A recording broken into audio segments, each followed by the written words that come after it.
Hey guys, what's going on? So today I have my end of the year list. I know it seems kind of early because it's just the beginning of December, but there's not really any new albums coming out that I'm super anticipated about that are coming out the rest of the year. And I'm definitely sure that these are my 5 favorite albums of this year. This was a really great fucking year for extreme metal. I'm not doing a top 10 list because I just don't want to have a bunch of filler fucking albums that I thought were pretty good, but like are difficult to rank. Because there were other albums that I really liked that came out this year, but these 5 albums, in my opinion, are just fucking solid and just great releases. And honestly, I think some of these releases, especially the top 3, are albums that we'll be talking about for a while, well beyond this fucking year. So yeah, I don't really have any honorable mentions either. So yeah, it's just gonna be a short, concise little list. But let's get right into it. So number 5, we have Disentomb with the Decaying Light.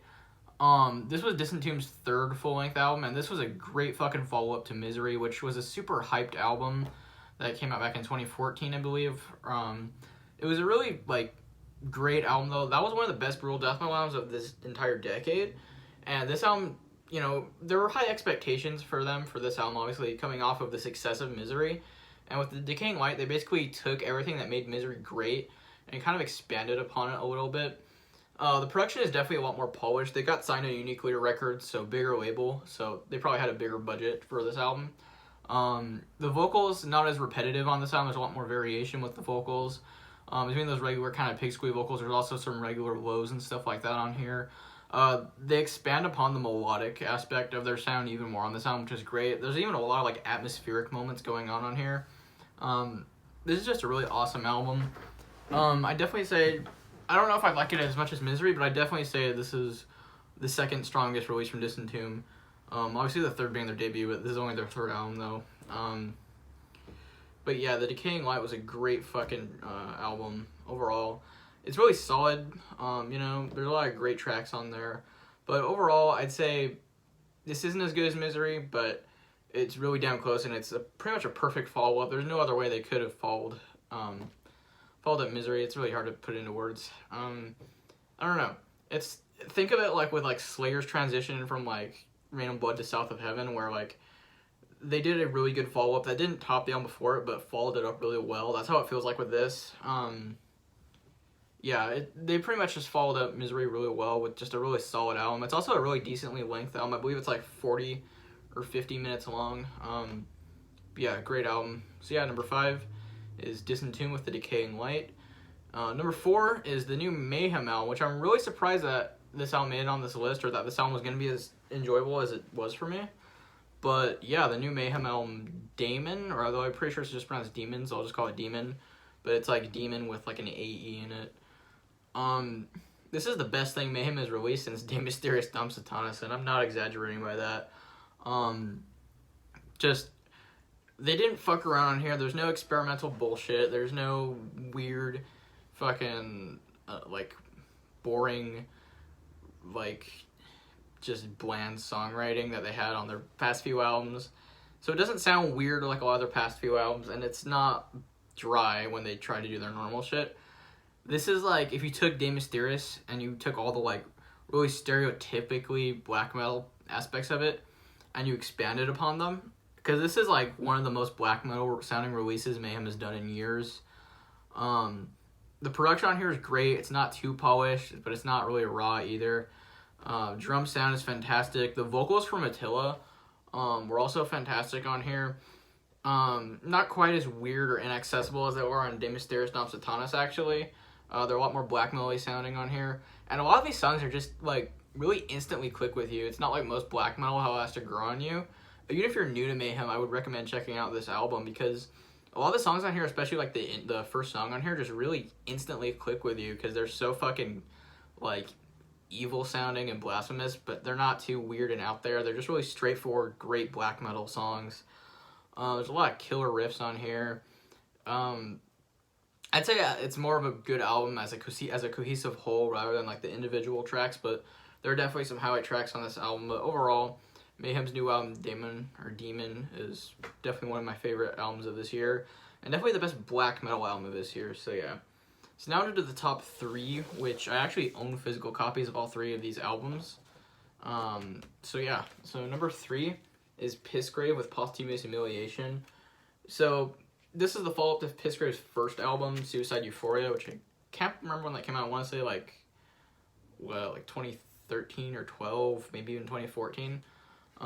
Which that was a great album to begin with, but they took the goriness of that and they made it a little more cohesive, less noisy, but more nasty in a way, somehow. The album cover is way more extreme than on Suicide Euphoria. This is the actual album cover, but I want this video to get taken down or some shit. So I won't be showing it a whole ton, but more of the fucked up gore. But this is a disgusting, fucking evil, tense sounding album. This album is really fucking like, I don't explain. There's a lot of tension in this album. The way it's produced, it just sounds really like, it just sounds gross. Like the vocals, they're like pitch shifted both high and low, I'm pretty sure. And they're like some of the most evil and overly aggressive sounding vocals that you'll ever hear. The guitar is really like buzzy sounding, almost kind of a black metal-y kind of tone, just really like thin, really like I said, just really buzzsaw-y, and just really tense, really fast riffs. And there's a lot of really memorable riffs on here too, like fucking the intro riff to Funeral Inversion is fantastic, Euthanasia, the title track, Catacombs of Putrid Chambers. There's just some amazing riffs on here that'll stick in your fucking head. Bass is kind of inaudible, but kind of matches the guitar tone. A little more on the thin side. It's not some super low-end bass. The drums are really fucking nasty sounding on here. They're not really clicky. They're pretty natural sounding, but they're really fast. A lot of accented blast beats and stuff like that on here. A lot of double bass. You could call it brutal death metal, I guess, but it's not brutal death metal in the traditional sense, but it is death metal that is brutal, I guess. But stylistically, Pist Grave is kind of a mixture of old school death metal, grindcore, more like gore grindish kind of stuff, and actually I think death grind would be a better description.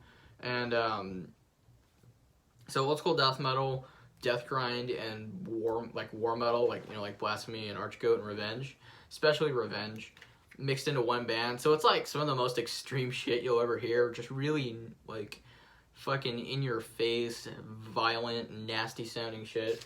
But also with really good songwriting too. This album mostly just kind of grinds its way throughout its playtime. But the ending track, Rusted Wind, has this melodic kind of dissection-esque thing going on at the end that's really fucking like beautiful sounding in a weird way. And when you listen to that in fucking conjunction with this artwork, it's so like creepy and fucked up, and it just gives you this like bad gut feeling. This is definitely an album that I'll be listening to and talking about for years to come. This is definitely Pist Grave's best release so far. I'd say this tops their first album, although their first album is pretty fucking good as well. Posthumous Humiliation really takes the cake in my opinion. So that's number 3. Number 2 was a debut album from one of the best fucking bands from my state, from California. This is in Coffin Eyes with Chambers of Deprivation. I showed this off in my last collection update, but I've been listening to this album since it dropped around, I want to say, January or February. If you like old school death metal, this is fucking the album to listen to this year, in my opinion. This is the best straightforward, early 90s sounding death metal album, but it doesn't fucking ape any of those bands. It sounds similar to like Abhorrence. A lot of Finnish death metal influence on here you can hear, with some demo-witchy kind of vocals, like the like Inhale, gurgly lows. But there's also some brutal death metal, kind of slammy type stuff going on in here. You hear that a lot in the track Funeral. They also have like a trash can snare on here. So this isn't like, I don't know, this isn't unoriginal, just old school death metal worship. This was put out through Maggot Stomp, who put out a lot of other good like demos and like EPs and stuff. This is the best full length that came out on that label by far, and probably the most unique band on their label. The songs on here are really simple and catchy in a Mortician style kind of way, where they're really riff based, but the riffs aren't too complicated and they're pretty easy to catch on to. The drumming is fantastic on here because it's very unique. It's very like it's straightforward and simple. There's nothing too technical or complicated. He's not like Flo Morner from Cryptopsy or something. but he's still an amazing drummer in a different kind of way, where it's like he carries the songs through really simply, but without being generic. He doesn't just skank beat his way through this album, because that'd be fucking boring. But there's like all kinds of interesting paradiddles and fills and stuff, but they don't go overly technical, and it's really interesting. It's really unique and pretty easily recognizable drum style, which I think is fantastic. And like I said, the riff's really simple, but really fucking catchy. There's some really eargasmic parts of this album, especially, I believe it's the third song, Metamorphic Putrefaction, has this one part where they cut right into this riff. There's like a drum beat, there's a drum fill that like builds up into this riff, and it's so fucking like, oh, it's so catchy and fucking groovy, but also like, it has that old school death metal, like epic fucking, you know, like badass sounding riff type thing going on. And yeah, these guys are just a really awesome fucking band. They just announced an EP coming out next year, so I'm really looking forward to that as well. But yeah, they really fucking killed it with this album. And my band also had the pleasure of opening for them back in June, so that was really awesome as well. Really awesome dudes as well. But yeah, this is a really just killer album from Coffin Eyes. If you like old school death metal and you haven't listened to this album this year, you're missing out. So now my number one favorite album of 2019 is easily, you haven't seen it on this list yet, you guys know how much I love this fucking band. This is my favorite brutal death metal band, and probably my favorite death metal band of all time at this point. I mean, as far as like being influential to me musically, this band is really up there. This is Devourment with Obscene Majesty. This album is the best thing they've released since probably Butcher the Week, maybe even Molesting the Decapitated. Like, okay, Conceived in Sewage was pretty much their worst album. It's still a pretty good album, but not their best. But this album, like, brought back Ruben Rosas on vocals, and I believe they brought back the original drummer. Freaking, why am I forgetting his name? I know it says it in here. I'm terrible with names. Freaking, Brad Fincher, and I knew it started with a B. I had a brain fart there. Brought back them. This is probably one of the best lineups Devourment's ever had. And they brought back the nasty production that you hear on Molesting the Decapitated. This album is not clean at all in any way. I mean, it's modern sounding, but it is not clean. This album sounds fucking gross.